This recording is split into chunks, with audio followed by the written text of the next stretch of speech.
আসসালামু আলাইকুম রহমতুল্লাহি ওবারাকাতুহু। এই ভিডিওতে আজকে আমরা জানতে পারবো ঈদুল আজহার সুন্নতসমূহ সম্পর্কে। ১. ঈদের দিন অবিলম্বে ঘুম থেকে ওঠা। ২. মেসওয়াক করা। ৩. খোরকাজ করা। ৪. গোসল করা। ৫. নতুন বা পরিচ্ছন্ন কাপড় পরিধান করা। ৬. শরীয়তসম্মতভাবে সুসজ্জিত হওয়া। ৭. শরীয়ত মতো খুশি প্রকাশ করা। ৮. সুগন্ধি ব্যবহার করা শুধুমাত্র পুরুষের জন্য। ৯.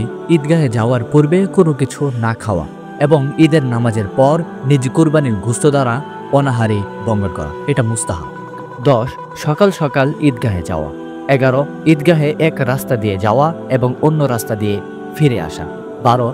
ঈদের নামাজ ঈদগাহে আদায় করা, তবে বৃষ্টি বা অন্য কোনো ওজরে ঈদের নামাজ মসজিদে পড়া যাবে।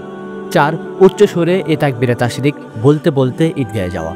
আল্লাহু আকবার, লা ইলাহা ইল্লাল্লাহু আল্লাহু আকবার ওয়ালিল্লাহিল হামদ।